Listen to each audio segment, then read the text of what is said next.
Dan semua terkejut dengan data non-farm payroll yang ternyata lebih tinggi daripada ekspektasi dan berlawanan atau kontradiktif dengan apa yang kita dapatkan dari data ADP sehari sebelumnya. Kira-kira apa yang bisa kita lakukan berikutnya? Apakah ini berarti mengubah skema ataupun bahkan ekspektasi market terkait dengan penurunan suku bunga Fed, dan bagaimana dampak berikutnya? Karena tadi malam kalau tidak salah kita sudah dapatkan juga terkait dengan RUU Trump yang dikenal dengan Big and Beautiful Bill yang ternyata lolos dari DPR dan kemudian saat ini harusnya masuk ke meja presiden dan untuk ditandatangani. Kira-kira bagaimana dampaknya dan sektor apa yang akan berpengaruh? Ini dia ulasannya. So ada 4 poin di sini yang saya tandai sebagai penggerak market. Yang pertama adalah tentunya terkait dengan non-farm payroll yang tadi malam dirilis dengan angka relatif lebih tinggi atau lebih baik daripada ekspektasi. Tapi catatannya ya, ini yang juga kemarin kita sempat singgung, selama tidak terjadi kenaikan di atas 150.000 atau kita sebut dengan ekstrim di atas ekspektasi, maka potensinya seharusnya pergerakan akan relatif terbatas, dan itu yang kita lihat kemarin di mana harga emas mengalami penurunan tapi dengan cepat berbalik ke level 3338 padahal sempat turun sampai 3311. Walaupun dengan catatan bahwa kemungkinan ini juga menjegal terkait dengan ekspektasi kita untuk masalah pemangkasan di bulan Juli. Nah, tapi kabar bagusnya adalah September mungkin tidak terganggu. Nah, di sisi lain penggerak market ataupun ya yang menyebabkan kenapa emas ataupun bahkan market lain cenderung bisa dibilang range-nya bergerak tipis itu dikarenakan libur atau menjelang penutupan karena ada libur Independence Day atau 4th of July. Jadi kalau misalkan kita lihat sebetulnya reaksi market dari malam ya tidak terlalu sporadis ataupun tidak terlalu agresif. Walaupun ya kalau misalkan kita hitung dari range pergerakan 3365 sampai 3350 dilanjutkan dengan crash ke 3311 ya cukup lumayan ya untuk emas. Sementara untuk indeks saham kelihatannya juga masih cukup bisa dibilang range-nya cukup sideways ya. Dengan angka 100 sampai 200 poin pun kita artikan bahwa pergerakan relatif terjebak di range yang sama. Nah, kemudian terkait dengan RUU pajak dan juga sekaligus sebagai spending ya. Ini yang dikatakan oleh Donald Trump beberapa waktu sebelumnya bahwa dia sangat yakin itu akan lolos dari DPR ataupun bahkan Senat. Dan ya terjadi. RUU Trump itu lolos dari DPR dengan angka tipis saja dan kemudian kita akan tunggu dengan pengesahan dari presiden. Tentunya hari ini diharapkan akan terjadi pengesahan tersebut. Nah, terkait dengan tarif ada beberapa hal yang mungkin akan kita bahas dan kupas. Ini kaitannya dengan rencana deadline 9 Juli. Kemudian ada fokus yang paling utama untuk hari ini mungkin akan menjadi faktor pengaruh termasuk sampai ke libur akhir pekan dan juga jaga-jaga sampai ke minggu depan menjelang tarif atau deadline tarif 9 Juli. Oh ya, jangan lupakan juga ada pertemuan antara Eropa dengan Amerika untuk membahas kemudian hari. Ini adalah terkait dengan kesepakatan dagang yang masih tertunda-tunda ataupun belum ketemu kesepakatan. Oke, kita lihat di sini review data yang terjadi tadi malam. Non-farm payroll jelas angkanya 147.000. Coba yang kita lihat di sini adalah Anda harus mulai melihat secara progres keseluruhan. Jadi ini yang bisa kita lakukan untuk menjelang pertemuan Juli ataupun bahkan menjelang pertemuan bulan September. Seperti yang pernah kita ingatkan 1 bulan terakhir dan bahkan semakin intens terbaru, yaitu kaitannya dengan kemungkinan potensi yang bisa terjadi di sisa atau bahkan ya kita kategorikan bahwa inilah menjelang masuknya ke half 2 atau second half dari tahun 2025. Ya, semester ini berarti kita akan bicara tentang semester kedua dari 2025 dan kelihatannya semua data ekonomi yang akan tercantum ataupun dirilis dari bulan Juni, Juli, Agustus itu akan memberikan rekomendasi bagi Fed. So, kita lihat sini. Data menunjukkan kalau kita perhatikan aktual versus forecast atau ekspektasi saja, ya saya setuju bahwa itu adalah data yang relatif kuat dan kita sudah lihat bersama emas turun. Ya, emas turun, saham sedikit mengalami kenaikan, dolar mulai penguatan, mata uang lain versus dolar juga mulai pelemahan gara-gara dolar mengalami penguatan. Nah, tapi kalau kita compare dengan previous, yang notabene ternyata terjadi revisi naik dari 139.000 menjadi 144.000, artinya kalau kita compare antara actual versus previous, itu hanya terdapat selisih sedikit saja dari 144 menjadi 147. Ya, kalaupun tanpa revisi, kita artikan bahwa 139.000 versus 147.000 itu berarti hanya naik sedikit saja. Ya, artinya kalau kita korelasikan dengan apa yang kemarin kita sampaikan, as long dia tidak terdapat selisih yang terlalu jauh daripada ekspektasi atau bahkan tidak terlalu jauh dari bulan sebelumnya, maka kita artikan bahwa tidak ada yang harus dikhawatirkan. Itulah yang terjadi pada pasar. Kenapa emas bergerak naik kembali dari 311 atau 3311 menjadi 3338? Itu dikarenakan kalau mengacu kepada keseluruhan data, maka progresnya terlihat tidak signifikan berpengaruh. Nah, kemudian kalau kita compare data 3 bulan terakhir, Anda bisa perhatikan data bulan Mei dan Juni, terutama April, Mei, Juni ya. Kalau Anda perhatikan di situ angkanya relatif lebih rendah dari 200.000, berarti masih di bawah 200.000, walaupun dengan catatan dia tetap di atas 120.000-an, tidak turun. Tapi secara agregat, kalau Anda perhatikan angkanya masih mirip-mirip, artinya angkanya masih di sekitaran yang relatif sama. Artinya lagi, disinilah yang membuat kenapa pasar kecenderungannya tidak terlalu mencemaskan, dan bahkan kalau dikatakan sebagai keputusan yang nantinya akan berpengaruh, ternyata para pejabat Fed pun tidak melihat ini sebagai hal yang menakutkan. Jadi konsekuensinya ini dianggap sebagai data yang stabil atau relatif tetap, atau ya kita bilang saja sideways. Tapi coba lihat dari 6 bulan sampai 1 tahun terakhir, yang saya cantumkan di sini adalah angka tertinggi pernah tercapai atau ya bisa dibilang hanya sampai ke 227.000. Padahal sebelum ini, ya sebelum bulan Juni 2024 itu pernah di 200 atau bahkan 300 ribuan.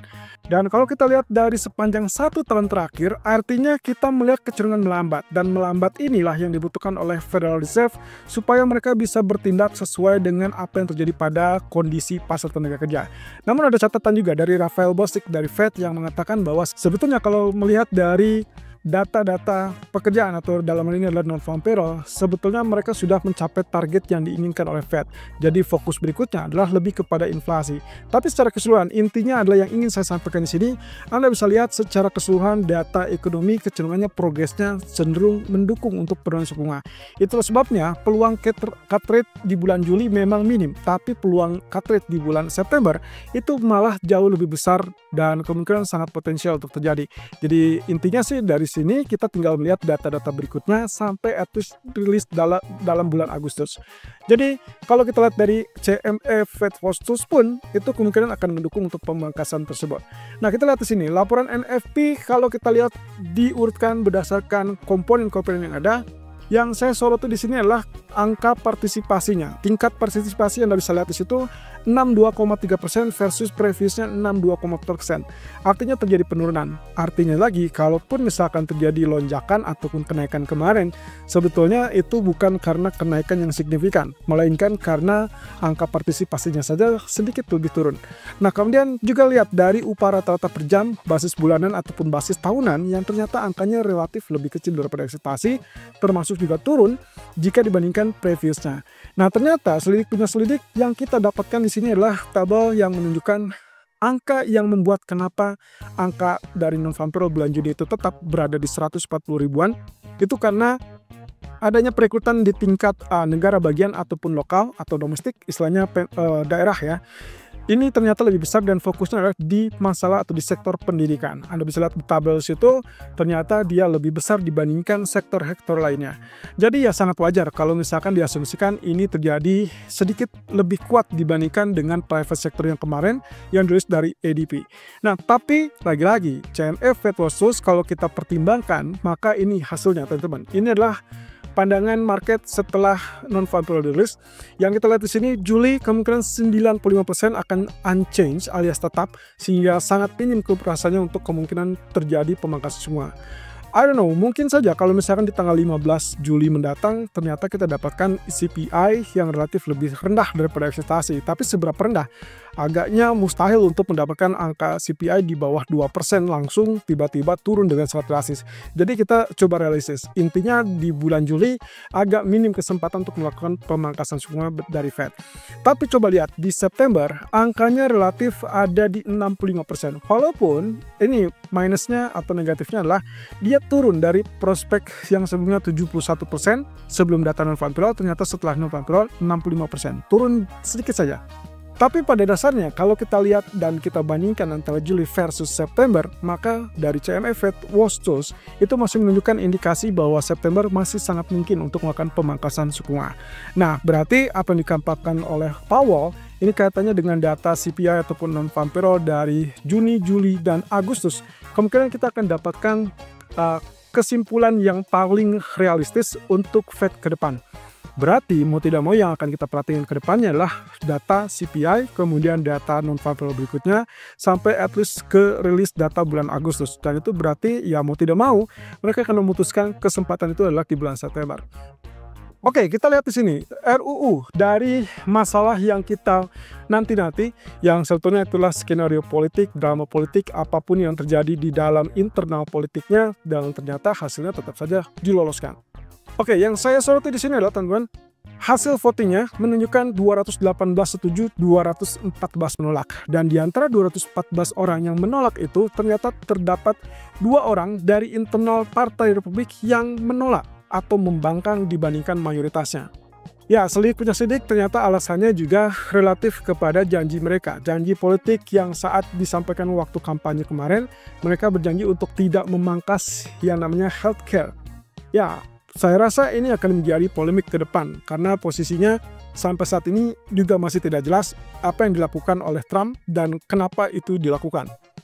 Kalau melihat dari apa yang terjadi, rumor-rumor yang terjadi pada pasar adalah hal ini ditujukan hanya tertuju kepada imigran-imigran ilegal yang akhirnya mereka menikmati stimulus-stimulus zaman Obama, lalu kemudian sekarang dicabut. Jadi bukan kepada warga asli Amerikanya. Tapi apapun itu saya tidak tahu realitanya seperti apa. Tapi yang jelas ini adalah pro kontranya.